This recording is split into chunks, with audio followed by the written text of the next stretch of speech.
وسلم نے فیصلہ کیا کہ ہم اس قافلے کو روکیں گے، اور پھر آپ نے اپنے صحابہ سے کہا میرے عزیز ساتھیوں، میرے رب نے مجھ سے وعدہ کیا ہے اگر تم آگے بڑھ کر لڑو گے یہ قافلے کا ساز و سامان تمہارے حصے میں آئے گا،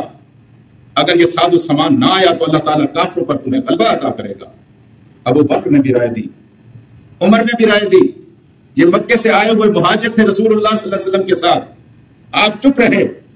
اسی اسنا میں ایک آدمی اٹھا جس کا نام سعد بن عبادہ تھا، اس نے کہا ایانا ترید یا رسول اللہ، اے اللہ کے رسول ہم سمجھ رہے ہیں کہ آپ کا ارادہ اور آپ کا اشارہ ہماری طرف ہے، اگر ہماری طرف ہے تو والذی نفسی بیدہ، مجھے اس ذات کی قسم جس کے قبضہ قدرت میں میری جان ہے،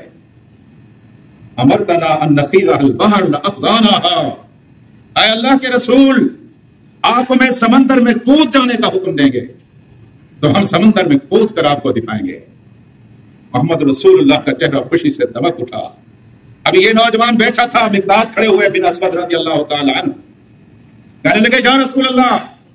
اے اللہ کے رسول ان لا نقول لك كما قالت بنو اسرائیل لموسیٰ، اے اللہ کے رسول ہم وہ نہیں ہیں جو بنی اسرائیل حضرت موسیٰ علیہ السلام سے کہنے لگے تھے ایسے موقع پر، کیا کہنے لگے تھے؟ فَاذْهَبْ وَرَبُّكَ فَقَاتِلَا، اے موسیٰ تو بھی جا تیرا رب بھی جائے، تم دونوں جا کر لڑو، اِنَّا هَاهُنَا قَاعِدُونَ، ہم یہاں بیٹھے، ہم وہ نہیں ہیں، ہم وہ بے وفا نہیں ہیں، ہم وہ بزدل نہیں ہیں۔ میرا پاک رسول امضِ وَنَحْنُ مَعَكَ، جہاں لے جانا چاہے لے جا، ہم آپ کے ساتھ ہیں۔ اللہ کے رسول کا چہرہ پھر خوشی سے دمک اٹھا۔